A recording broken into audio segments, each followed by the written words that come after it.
Bienvenidos a un nuevo programa del Metrónomo, hoy desde el Paseo Rocamora. Estamos aquí para llevarles un montón de noticias, un montón de información, de entrevistas que hemos realizado en estos días. Soy Agustina Gervasoni, me acompañan como siempre en entrevistas Constanza Fernández Larraburu y Facu Manso en cámaras y edición. Vamos a agradecer como siempre a quienes nos acompañan en este programa.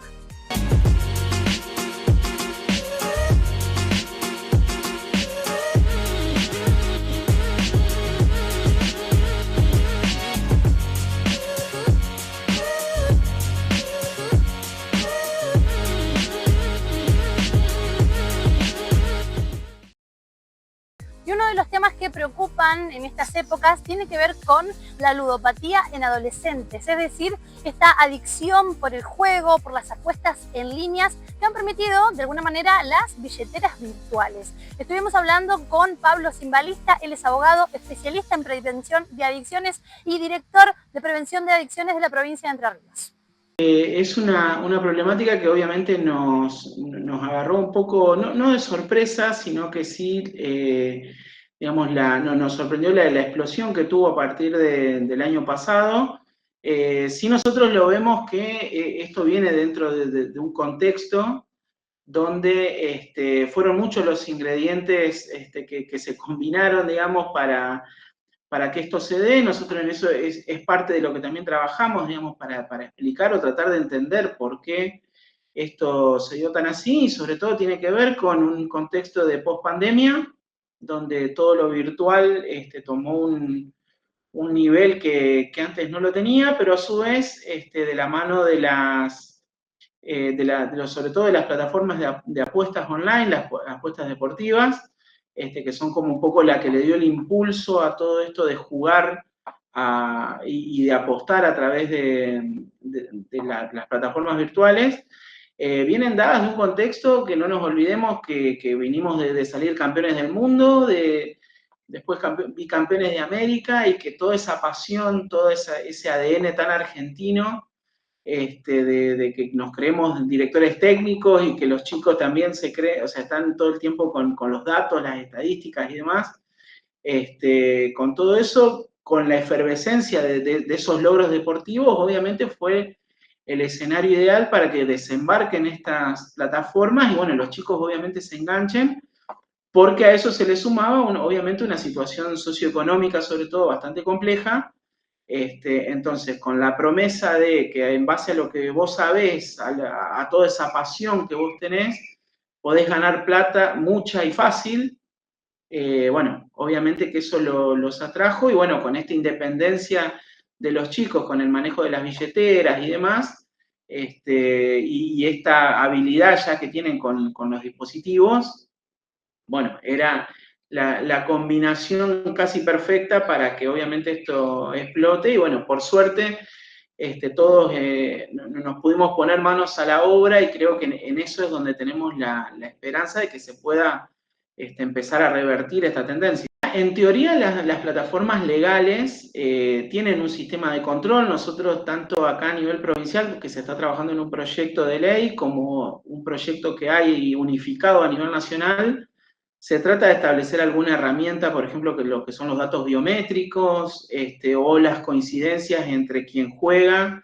y los datos de la cuenta desde la cual va a salir el dinero, que son formas también de comprobar que son menores, pero bueno, obviamente algunas hoy son mucho más laxas, pero también tenés todo el mundo de todo ese universo de plataformas ilegales que ahí, digamos, el control prácticamente no está, porque no, como se manejan desde la clandestinidad, obviamente no se atienen a estas reglas de que los menores no pueden apostar, entonces, bueno, ahí no hay prácticamente ningún tipo de control, lo que facilita, obviamente, que los chicos entren. Bien, cuando ustedes trabajan sobre este tema, los padres desconocen. Sí, es cierto que también partió en ese contexto de una subestimación de esto y decir, bueno, no, como mi hijo está en casa y está ahí en la habitación y juega ahí, no pasa nada, o sea, estoy tranquilo de que por lo menos no anda en la calle haciendo quién sabe qué. Y después, bueno, obviamente los tiempos, las ocupaciones y todo por ahí, y cierta brecha generacional en cuanto a lo digital, hacen de que por ahí sí, muchos padres sí saben que juegan, pero no hay mucho conocimiento de a ver de qué se trata el juego, qué es lo que, porque no es solo el casino online, la apuesta deportiva, hay muchos juegos que también implican el hecho de invertir dinero, de poner y para tener una ganancia que a veces lo hacen a través de token o a través de que tenés que hacer una actividad en un juego. Y bueno, por ahí los padres, que eso es algo que tratamos de remarcarlo, no se terminan de tomar el tiempo para conocer de qué se trata. Entonces, bueno, es como que si mientras no surja o no vean el problema, por ahí pasa. Ese es por ahí también un elemento más en este contexto que te digo que facilitó esta problemática.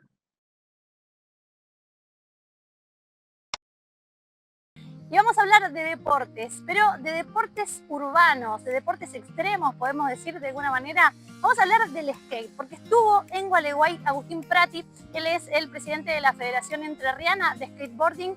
Estuvimos con él, se juntaron con el director de deportes de la Municipalidad de Gualeguay para hablar sobre el skatepark y qué posibilidades hay de fomentar una escuelita para nuestra ciudad.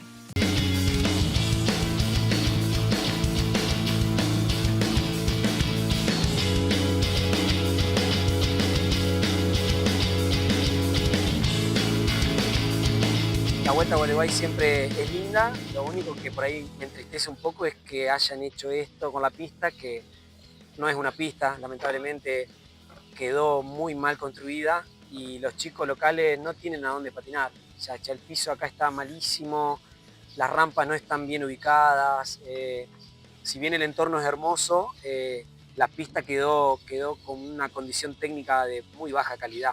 Entonces, la propuesta que traemos es renovar o volver a darle un replanteo a la pista para que los chicos locales puedan activar la escuelita municipal y bueno, se pueda gradualmente empezar a hacer torneos y traer Copa Argentina a Gualeguay y que haya un poco más de desarrollo de la disciplina. Los deportes urbanos están muy en boga y esto podría llegar a ser un sector o un polo urbano que no solo incluiría al skate, sino también que debería haber un aro de básquet para jugar básquet 3x3, unas barandas para hacer calistenia, algunos obstáculos para hacer parkour, algunas rampas de tierra para la bicicleta para que puedan hacer DIRT. En realidad, las posibilidades son enormes y el potencial es altísimo. Lo que pasa es que, bueno, usualmente los municipios y la gerencia espera que primero haya muchos patinadores para hacer la pista. Cuando si la pista no está bien hecha desde la matriz, nunca va a haber gran cantidad de patinadores porque se frustran, porque patinan en la ciudad y los echan, porque van a un espacio público y los echan, vienen a la pista, está mal hecha, entonces los padres los dejan de acompañar, es como que es una cadena negativa que va generando que los chicos dejen. Empiezan motivados, pero después al no poder progresar y al no poder ver que pueden competir y pueden llevar la bandera de Gualeguay a Entre Ríos y Argentina para ser quizás representantes en los Juegos Evita o en Panamericanos. Bueno, eso está todo verde todavía, la idea es potenciar un poco ese desarrollo de base, la inicial, digamos. Agustín, ¿sabés de lo que hablas? Porque sos licenciado en Educación Física, porque hace muchos años que practicás el deporte y porque formás parte a nivel nacional, ¿no?, de la federación. ¿Qué te dicen desde el municipio de Gualeguay cuando planteás esto en tu visita? Y bueno, por suerte estuvo bastante receptiva la primera visita. El director de deporte Enzo es un chico joven que tiene mucha energía, entonces yo creo que puede llegar a funcionar. Tenemos toda la esperanza aparte porque nos venimos juntando en distintas ciudades para tratar de propulsar esto que viene como en una especie de meseta. Y en la gran mayoría de las ciudades ha sucedido lo mismo. Han contratado una empresa para hacer la pista que no se dedica a hacer pistas. Entonces, lamentablemente, la única pista que hay decente en la provincia es la de Concordia y tampoco está del todo bien hecha y está en un terreno inundable. O sea que si vos planificás una competencia nacional, internacional, tenés grandes posibilidades de que no la puedas hacer o por lluvia o por inundaciones. Entonces, Gualeguay, Gualeguaychú, Concepción del Uruguay, Colón, todos tienen pistas que no sirven para hacer competencias de nivel ni siquiera regional. O sea que el primer planteo sería lograr que gradualmente la provincia empiece a invertir un poquito en una estructura o en un espacio deportivo de calidad.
Fernando Núñez es uno de los locutores gualeyos más conocidos a nivel nacional, con una gran trayectoria en radios muy conocidas a nivel nacional, como decíamos.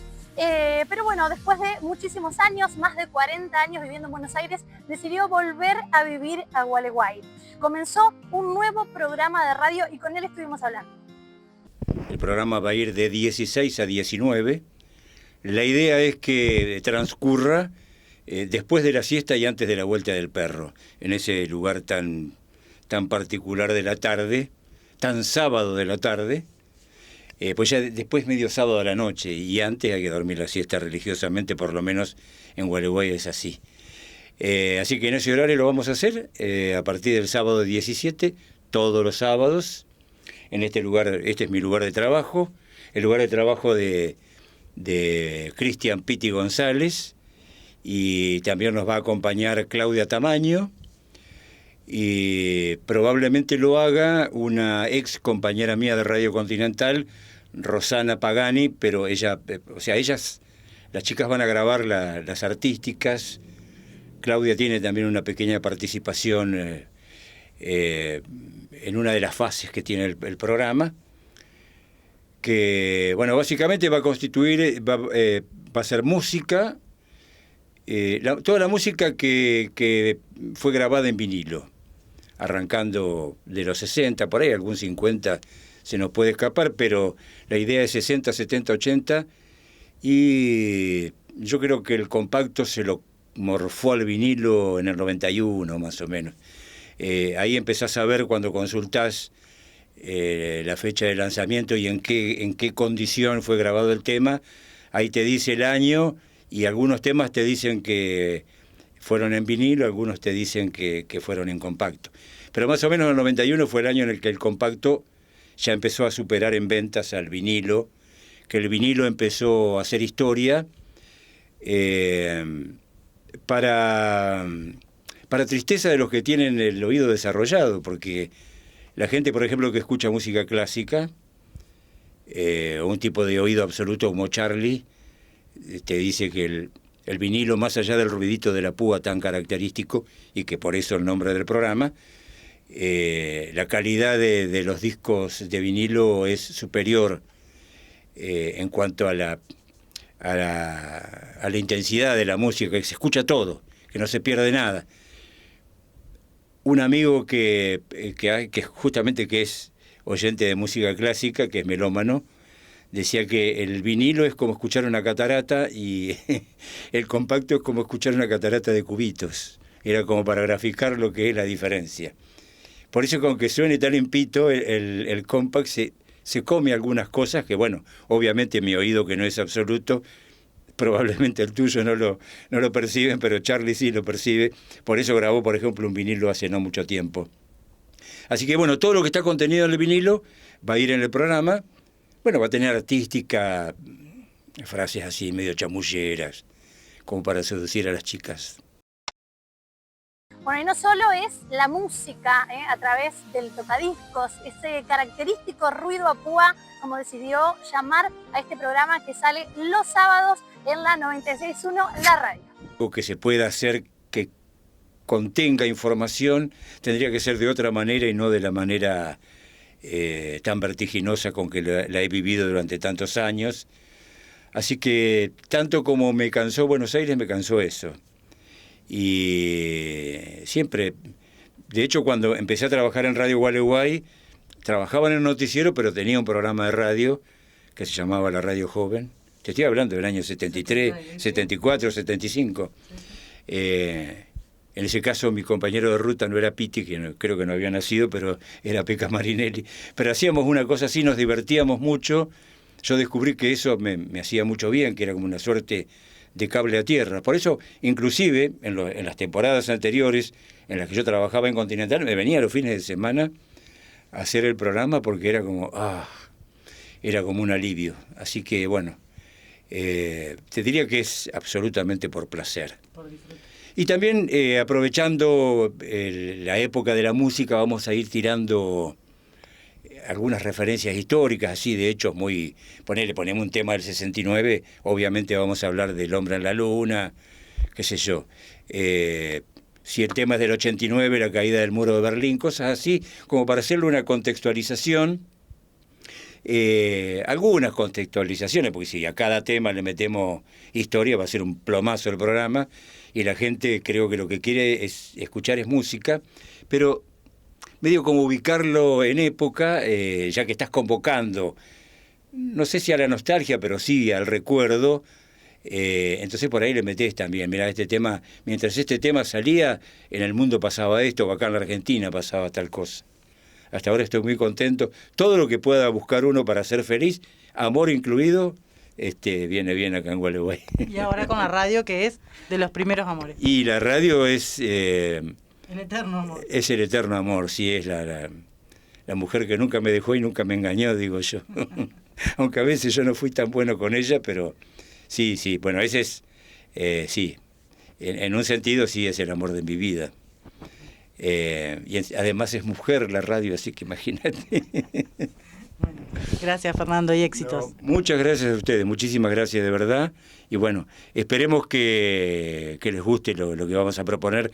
Lo único que puedo asegurarles es que lo vamos a hacer con mucho trabajo, con mucho esfuerzo, con mucha pasión. Ojalá esa pasión les llegue a todos.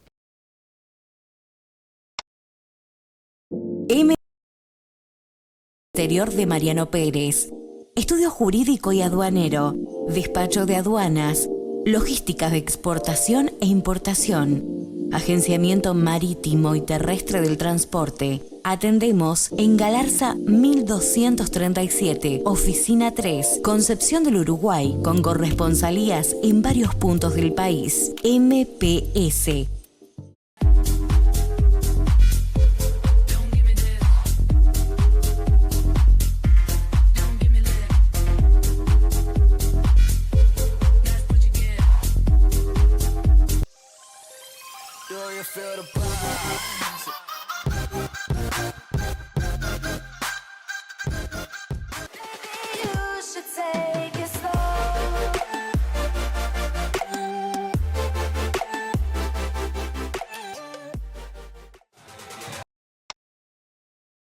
Último bloque en el Metrónomo y vamos a seguir conociendo a los concejales de Gualeguay. En este caso estuvimos hablando con la concejal Marina Petrov. Hace rato que no veíamos esto de tener tanta cantidad de bloques. Arrancamos como 4, hoy estamos 5, hubo dos concejales que se abrieron en un bloque aparte. Yo estuve en su momento en un consejo con 5 bloques que se dio también así en una división de otros bloques y terminamos siendo 5 porque hubo 2 unipersonales, otro... y la verdad que en aquel entonces no trabajábamos nada bien, pero ahora sí. Yo la verdad que debo decir que sí, que el diálogo, digamos, la convivencia más que nada es amena, hay respeto, hay buen ambiente de trabajo, más allá de las posiciones que tengamos, tanto con los proyectos que se presentan, como los que sube el Ejecutivo, como la visión o la mirada de la gestión que tiene cada bloque o cada concejal. Y sí, trabajamos bien, hemos sacado la mayor parte de las ordenanzas, han salido por consenso, mayormente por unanimidad, y las que no, cerquita, y a veces hemos hecho modificaciones a ordenanzas, a proyectos que presenta alguno de los bloques, también consensuados, así que bastante bien en ese aspecto por ahora. El de ruidos molestos, por ejemplo, es un proyecto que trabajamos cuando aún estaban incorporados los concejales que pertenecen ahora al bloque de Juntos por el Desarrollo. Ese proyecto lo trabajamos un montón, estuvimos viendo mucho cómo trabajan en otras localidades, y en base a eso lo trabajamos y me parece un proyecto súper importante vinculado a lo que es la evolución de las ciudades, en lo que demanda por ahí la gente, que por ahí uno decía, no, ciudad turística no se condice con una traba al sonido, a los ruidos, por el tema de los bares, de todo esto. Yo creo que sí, que no pasa nada. Uno ve ciudades de la costa muy turísticas, y que tienen incluso reglamentos de libres de prisa, libres de ruido, y se convive fantástico, siempre que estemos dentro de, en este caso, los decibeles permitidos. Un buen diálogo y genera paz y buena convivencia, sobre todo entre vecinos. El problema del ruido molesto, sobre todo el que es de vecino a vecino, de casa a casa, hoy proliferan muchísimo las fiestas privadas en chacras, en lugares, pueden traer riñas que pueden ser peligrosas, un día nos podemos arrepentir de eso, entonces creo que había que regular. Ahora estamos trabajando sobre la regulación de las fiestas privadas que no están reguladas. Fiestas privadas que se hacen en clubes, instituciones o salones, y aquellas que se hacen en lugares que hoy se usa mucho esto de alquilar una chacra, un salón, lo que sea, para hacer una fiesta, y ahí hay que regular responsabilidades por cualquier cosa que pueda suceder, seguros. Todo eso no está regulado tampoco en Gualeguay. Otro tema en el reglamento del Consejo Deliberante, que lo estamos trabajando porque el nuestro es antiquísimo, es un reglamento del año 62, si no me equivoco, y que no está ayornado o adaptado a la ley 10.027, que es la que reemplazó a la 3.001 por la que se regían los municipios.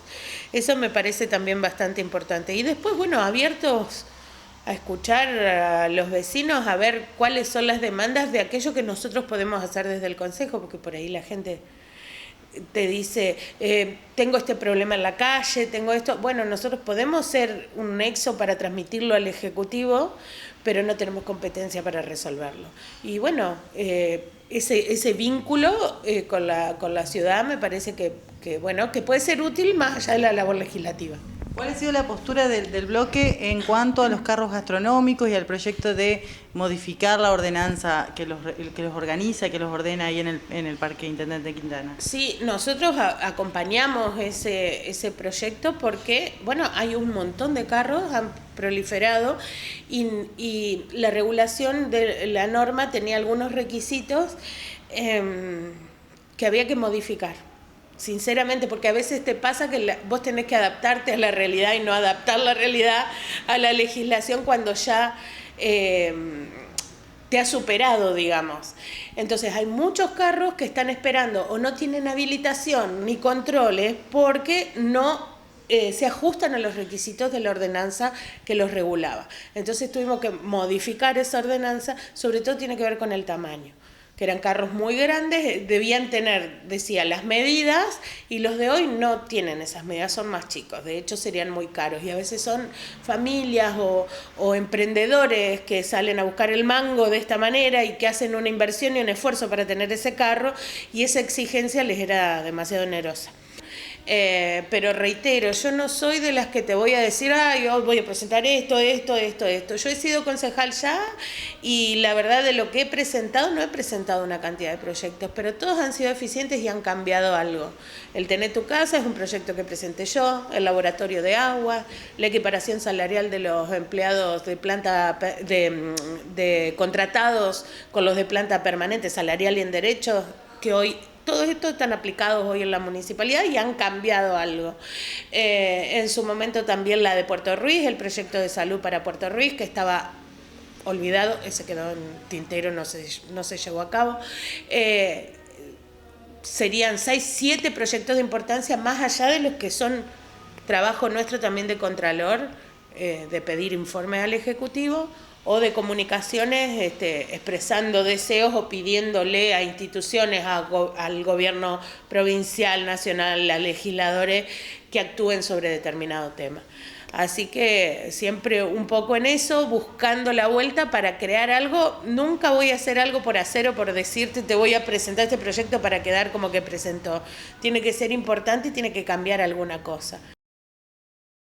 Ya estamos llegando al final del Metrónomo y agradecemos como siempre a todos los que están del otro lado, a los auspiciantes que hacen posible este programa, y los esperamos la próxima semana como siempre en esta pantalla, y recordad que podés seguirnos en nuestras redes sociales. Soy Agustina Escarbazoni, los esperamos la próxima semana.